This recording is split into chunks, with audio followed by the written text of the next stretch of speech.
Hello, I'm Caroline from Every Good Thing, and I wanted to make this video because it's probably easier than wading through my in-depth instructions that I've written to help you get started with your kefir grains. So I'm rather hoping within the next 5 minutes to show you everything you need to know. The first thing we're going to do is we're going to help our grains to recover from their journey. They may have been in the post for a couple of days, so we're just going to make up a tiny amount of kefir just to get them growing again. I'm going to pop them into a ramekin. You can use any kind of small plastic pot, and I'm going to cover them in just 50 to 70 mils of milk. Then I'm going to pop a lid on them and leave them until they have set that milk, which will take anywhere between 12 and 72 hours, depending on the sort of journey they've had. I've only given you a small amount of grains, not because I'm being really mean, but because this is the amount to make a pint of delicious kefir. More grains does not necessarily make more delicious kefir. It can make it very strong and yeasty, which might be enough to put you off. Now I'm just going to add about 50 to 70 mils of organic whole milk.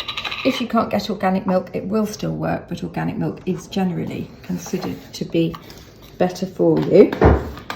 Cover up your kefir grains, pop a lid on them, and leave them on the side for up to 72 hours, but it may only take 12 hours for that milk to set. If you've got a little pot, you can use a little plastic pot with the lid instead, exactly the same. It's the next day. Well, obviously it's not the next day because I'm wearing exactly the same clothes. Here's one I made earlier.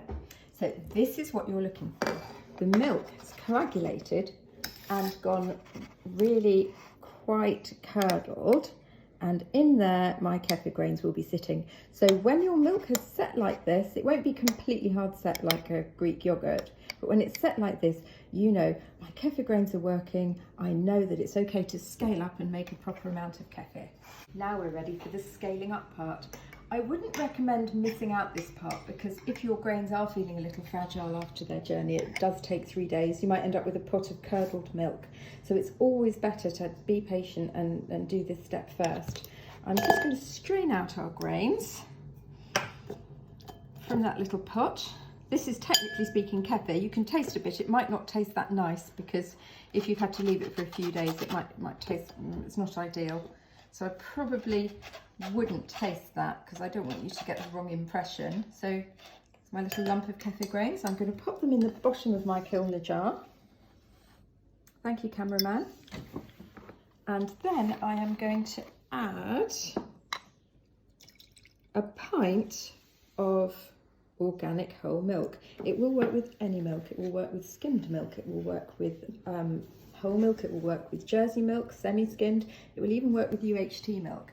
It will also work with nut milks, although you won't get the range of nutrients and short-chain peptides that you will get from dairy milk, although the exception to that is soya milk, which is actually been shown to be quite good for you in kefir form. And what I'm going to do is I'm going to shut down the lid and I'm going to put it on the side and I'm going to leave it for 18 to 24 hours until it's set at room temperature.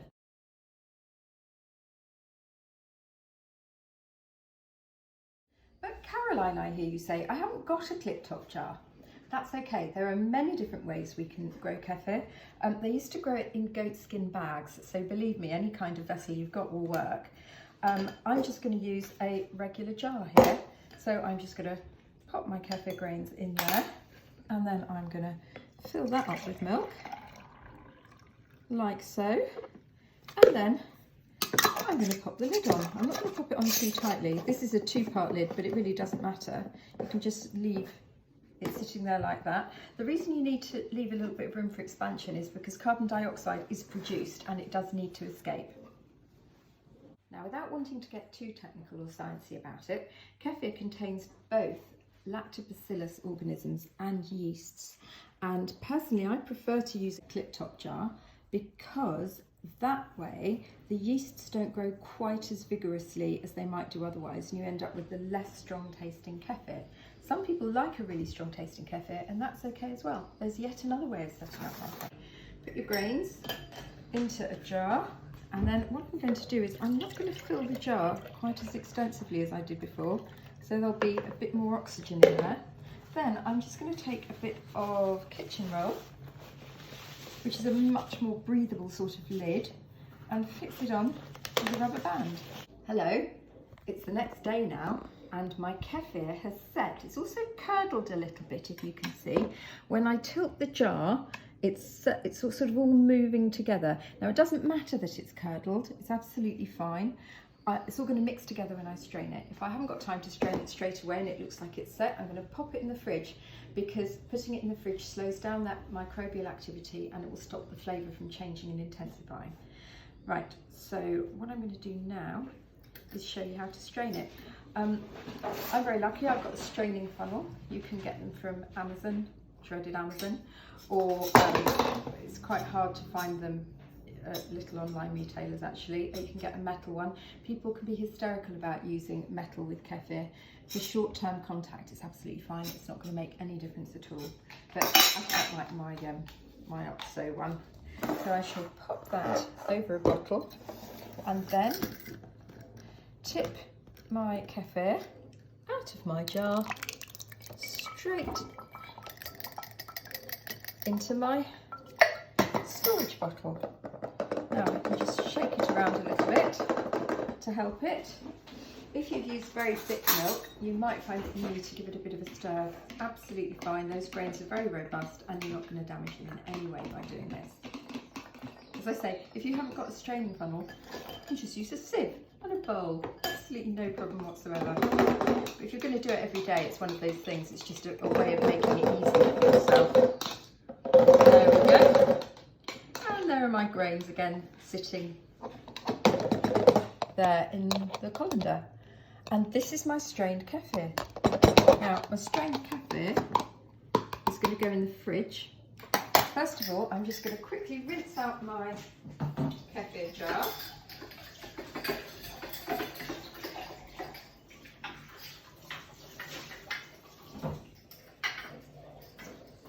I just use some hot water. I don't obsess about sterilising everything. There are many, many microbes in there.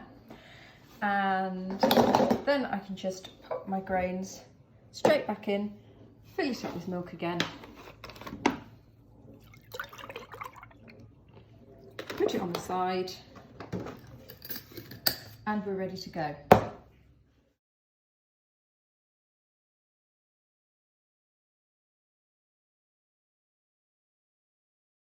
I'm going to leave him sitting there for 24 hours and then tomorrow it will be ready to strain. If I notice it's ready to strain earlier, I can strain it earlier. But when it's set, I know that enough microbial activity has gone on to make enough lactic acid to set the milk. Now, it's very important when you're starting out with kefir to just have a little bit. Some of you might have gut issues, IBS, IBD, and sometimes kefir can really help. Sometimes it can take a while for that help to become apparent, and it could increase discomfort in the first place. So take a tiny little bit, I mean literally half a teaspoon. If you've got more robust guts, you can get started with a couple of spoonfuls a day, but I would never recommend just drinking a pint straight away, though ideally you'll probably be wanting to have, I don't know, like a sort of Actimel shot size, 125 mils a day, something like that. If I don't want to make kefir right away again, because I just am only having a little bit a day, what I'm going to do, I'm going to put them in a little pot, I'm going to cover them over with a little bit of milk, about 50 to 70 mils again, pop the lid on, and I'm just going to leave them on the side, and they will be quite happy sitting in that milk for about a week. If I don't want to make kefir for longer than a week, I would put them in the fridge in that pot, and then they'll be all right for up to a month. You won't want to drink the kefir that they're sitting in by then, it will taste pretty unpleasant. But when you want to get them going again, if they've been resting in the fridge, you'll probably need to do this reacclimatization step again, get them growing in a little bit of milk first. And now to our finished kefir. So I have strained my kefir, this is wonderful. Let's get rid of all that. Now, in my family, we don't really like very strong flavours, and to make my family happy, I add a couple of drops of lemon oil. Now, you don't need to use lemon oil. I use lemon oil because we get through it all the time.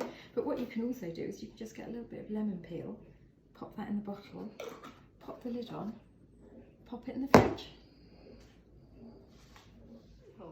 Now, you can either just drink your kefir as a shot, have it with your muesli, or head over to the website where there are lots of other ideas for things that you can do with it. One of our favourite things is to strain some of it and to make a kefir labneh, so it's like a thick cheese that you can either spread on bread or use in for dips and sauces and things like that. Thank you. Any questions, you know where to find me.